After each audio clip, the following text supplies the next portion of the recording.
जय Hind. I hope आप सभी लोग अच्छे होंगे और आपकी यूपी पुलिस कांस्टेबल 2026 की तैयारी बहुत ही अच्छी चल रही होगी। आज की इस वीडियो में हम बात करेंगे कि अगर आप बिगिनर हैं तो अब इन 90 दिनों में आप अपनी तैयारी को कैसे कर सकते हैं और अपना सिलेक्शन कैसे इंश्योर कर सकते हैं। अगर आप पहले से पढ़ रहे हैं, आपका सिलेबस कंप्लीट हो गया है या फिर आपने कोई बैच लिया है, तो all the very best for your exam कि आपका सिलेक्शन इस बार हो जाए। और अगर आपने अभी नहीं पढ़ा है, आपको डर लग रहा है कि आप एग्ज़ाम क्लियर कर पाएंगे कि नहीं कर पाएंगे, तो इस वीडियो में मैं आपको जो बता रही हूँ आप उसको फॉलो करिए। और अगर आप डेली 8 से 10 घंटे कंसिस्टेंट होकर अपनी पढ़ाई को टाइम देंगे तो definitely you will get selected in this exam.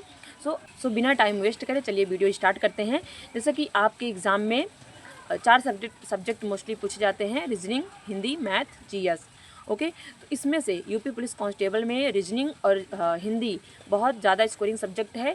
आप इन सब्जेक्ट को पहले तैयार करिए। अगर आपने अभी तक कुछ नहीं पढ़ा है तो आप रीजनिंग और हिंदी आसान होती है। आप हिंदी के एक दिन में 2 टॉपिक कवर करने का टारगेट रखिए कि आप हिंदी के छोटे छोटे टॉपिक हैं, संज्ञा, सर्वनाम, काल, इन सबको आप एक दिन में 2 टॉपिक कवर करिए। रीजनिंग के भी बहुत नॉर्मल टॉपिक होते हैं, बहुत छोटे होते हैं, बस आपको कॉन्सेप्ट क्लियर करने की ज़रूरत है।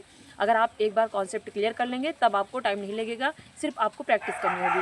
तो आप रीजनिंग के भी एक दिन में 2 टॉपिक कवर करिए, क्योंकि देखिए अगर अब आप करना चाहते हैं और आपके पास कम टाइम बचा है तो मेहनत तो आपको ज़्यादा करनी पड़ेगी, क्योंकि जो लोग इतने दिनों से तैयारी कर रहे हैं उनके कंपैरिजन में आप अभी पीछे हैं, तो आपको मेहनत उनसे ज़्यादा करनी पड़ेगी। आप ये दिमाग में रखिए कि अगर आप उनसे ज़्यादा मेहनत करेंगे तभी आप फाइट कर पाएंगे और आप सिलेक्शन ले पाएंगे। और मैं ये चाहती हूँ कि आप जब से भी तैयारी शुरू कर रहे हो, जितना कुछ भी आपने थोड़ा बहुत तो पढ़ा ही होगा। अगर आप कंपटीशन की तैयारी कर रहे हैं, जब से वैकेंसी आई है, जब से एग्ज़ाम डेट आई है, तब से आपने कुछ तो पढ़ा होगा। तो आपने जितना पढ़ा है उस पर विश्वास रखिए और जितना टाइम बचा है उसको प्रॉपर्ली यूटिलाइज़ करिए, अपनी पढ़ाई को दीजिए, पूरा टाइम आप अपनी पढ़ाई को दीजिए और देखिएगा आपका सिलेक्शन ज़रूर होगा। तो जैसा कि हमने बताया, रीजनिंग और हिंदी, अगर आपको कुछ भी छूटा है तो आप उससे छोड़िए मत, आप उसको पूरा कंप्लीट कीजिए, रीजनिंग और हिंदी को। बाकी मैथ में कुछ इंपॉर्टेंट टॉपिक हैं जिनसे बहुत आसान होते हैं और जिनसे क्वेश्चन आता है हर एग्ज़ाम में, मतलब यूपी पुलिस कांस्टेबल में 2 से 3 क्वेश्चन आते हैं। तो आप अगर उनको कवर कर लेंगे तो आपका स्कोर करना आसान हो जाएगा। जैसे कि मैं आपको बता दे रही हूँ, मैथ में percentage, profit loss, CISI, time and work, time and distance, boat and stream मतलब नावधारा। तो ये कुछ ऐसे टॉपिक होते हैं जिनको आप एक बार पढ़ के कॉन्सेप्ट क्लियर करके फिर आप इसकी प्रैक्टिस करेंगे तो आप अच्छा स्कोर करेंगे। तो मैथ के ये कुछ इंपॉर्टेंट टॉपिक, अगर आपको मैथ हार्ड भी लगती है, मैंने एक वीडियो बनाया है कि आप कहाँ से कैसे कर सकते हैं बेसिक से, तो आप उसको देखिए, या आप बस जो मैंने टॉपिक बताया इनको आप सिंपली यूट्यूब पे डालिए और आप पढ़ लीजिए। आप अगर आपने अभी तक कोई बैच नहीं लिया तो बैच अब लेने की कोई ज़रूरत नहीं है, आप कोई बुक लेने की भी ज़रूरत नहीं है, क्योंकि 80 से 90 दिनों में आप उसको कवर नहीं कर पाएंगे और आपके ऊपर एक्स्ट्रा लोड ज़्यादा होगा। तो बस आप इतना करिए कि जो इंपॉर्टेंट टॉपिक है, चाहे जिस भी सब्जेक्ट के हों, आप, और इंपॉर्टेंट टॉपिक पता कैसे चलेगा, जैसे मैं आपको बता रही हूँ कि हाँ मैथ में इतना इंपॉर्टेंट है, रीजनिंग तो आपको पूरी कंप्लीट करनी है, हिंदी भी पूरा पढ़ना है। रही बात जीएस की, जीएस के जो स्पेशल टॉपिक है आप उनको कवर कर लीजिए। तो इतने सारे इंपॉर्टेंट टॉपिक आप नोट डाउन करिए और बस आपको कुछ नहीं करना, आप यूट्यूब पर डालिए, जो भी टीचर आ रहे हों, जिनका आपको समझ में आ रहा हो, आप उनसे पढ़िए और शॉर्ट नोट्स बना लीजिए, ताकि एग्ज़ाम के 1-2 दिन पहले आप उनको और अच्छे से रिवाइज़ कर पाएँ।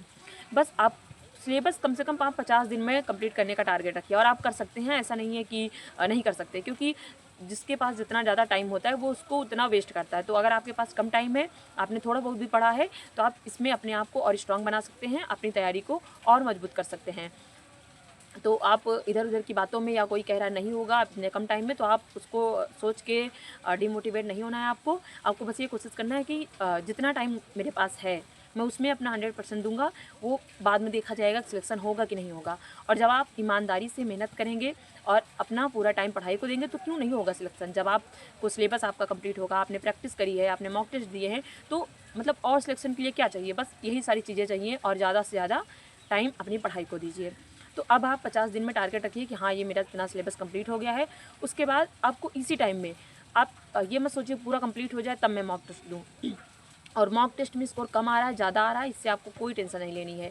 बस आप मॉक टेस्ट दीजिए और हर संडे कम से कम जो RW का मॉक आता है उसको तो अटेम्प्ट करिए ही करिए। बाकी के जो 30 से 25 दिन रह जाएंगे उसमें आपको डेली मॉक देना है, डेली एक मॉक आपको तब देना है। और आप तब कुछ ऑफलाइन सेट भी लगा सकते हैं। अभी आप नहीं लगाना चाहे तो मत लगाइए, अभी आप मल्टीपल टाइम अपने कंटेंट को रिवाइज़ करिए आप जो सिलेबस कंप्लीट करें उसको करिए, आप ये सब करिए। बाद में आप दिन में एक मॉक टेस्ट ज़रूर दीजिएगा। और अभी के लिए आप संडे को मॉक टेस्ट दीजिए और उसका प्रॉपर्ली एनालिसिस करिए। मैंने वीडियो बनाया है कि आप कैसे उसका एनालिसिस कर सकते हैं। मॉक टेस्ट का, मॉक टेस्ट देना बड़ी बात नहीं है, उसका आप जब एनालिसिस करेंगे आपको आपकी मिस्टेक्स पता चलेगी कि आपने पिछले मॉक में क्या गलती की है, कौन से टॉपिक आपको आ रहे थे तब भी आपने गलत किया है, और कौन सा टॉपिक आपने पढ़ा ही नहीं है इसलिए गलत हुआ है। तो जब आपको ये पता चल जाएगा तो आपको उसे पढ़ने में आसानी होगी कि हाँ, मेरा आज के संडे के मॉक में ये गलत हुआ। आप उसे नोट डाउन करिए। आपको जब भी टाइम मिले नेक्स्ट दिन आप उसे यूट्यूब पे डाल के आप जैसे भी पढ़ना चाहते हैं, आपके पास बुक है, नोट्स है, कुछ भी है, आप उस टॉपिक को पढ़ लीजिए। जैसे जीएस के भी कुछ टॉपिक होते हैं, विमुद्रीकरण, राष्ट्रीयकरण और पर्यावरण, जनसंख्या। तो ये सारे टॉपिक आप एक एक बार देख लीजिए और आप इसको यूट्यूब से भी पढ़ सकते हैं। तो जीएस के टॉपिक हो गए। हिंदी में आपको रचनाएं कुछ इंपॉर्टेंट है उसको पढ़ लीजिए। ग्रामर तो पूरा पढ़ ही लीजिए। संज्ञा, सर्वनाम, काल, क्रिया, वचन, कारक, ये सब, क्योंकि इनसे क्वेश्चन आते हैं, इन्हीं से आते हैं। और अगर आप एक बार इनको पढ़ लेंगे तो आप इन क्वेश्चन में गलती नहीं करेंगे। और रीजनिंग में भी आप जो सिटिंग अरेंजमेंट, रैंकिंग, ये सारे टॉपिक आप देख लीजिए। कथन, पूर्व, अवधारणा, मतलब आप ओवरऑल सब कुछ एक बार पढ़ लीजिए ताकि एग्जाम में जाने के बाद आपको ये ना हो कि मैंने ये टॉपिक तो पढ़ा ही नहीं है। जब आप पढ़े रहेंगे तो रीजनिंग इतना हार्ड नहीं है कि आप नहीं कर पाएंगे, आप उसमें अच्छा स्कोर कर लेंगे। और सबसे बड़ी बात, आपको टेंशन ये नहीं लेना है कि इतना कम टाइम रह गया। आप ये सोचिए जितना टाइम रह गया है मैं 100% दूँ और मेरा सिलेक्शन श्योर हो।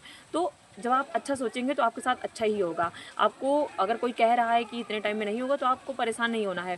देखिए, जब से वैकेंसी आई है या जब से एग्ज़ाम डेट आई है, अगर तब से भी आपने तैयारी स्टार्ट करी होगी, थोड़ा बहुत पढ़ा होगा, तो अब आप इस टाइम अपनी तैयारी को और अच्छा कर सकते हैं और सिलेक्शन भी ले सकते हैं। सो अगर आपको और भी कोई डाउट हो तो आप कमेंट बॉक्स में पूछ सकते हैं। लेकिन मेरा कहना ये है कि आप ये टारगेट रखिए कि आप एक एक हफ्ते में सारे सब्जेक्ट कंप्लीट करें। मतलब एक हफ्ते का टारगेट रखिए कि अगर जीएस में पढ़ रहे हैं तो एक हफ्ते में हिस्ट्री जितना पढ़ पाएँ आप उतना पढ़ लीजिए। इंपॉर्टेंट चीज़ें, इंपॉर्टेंट आपको प्रीवियस ईयर से भी पता चल जाएगा कि प्रीवियस ईयर में कैसे क्वेश्चन पूछे जाते हैं, वहाँ से पढ़िए।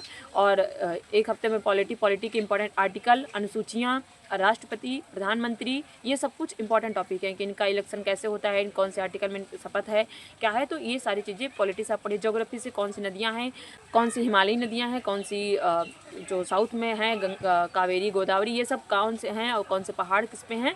तो ये सारी चीज़ें ज्योग्राफी में कुछ इंपॉर्टेंट है, इसको याद करें। और देश की राजधानी मुद्राएँ, आप हमारे जो नेबर कंट्रीज़ हैं, पड़ोसी देश हैं, इनकी राजधानी मुद्राएँ, ये सारी चीज़ें याद कर लीजिए। बस अब आपको परेशान नहीं होना है। जितना टाइम है उसमें मेहनत करिए, आपका सिलेक्शन ज़रूर होगा। So thank you everyone for watching this video.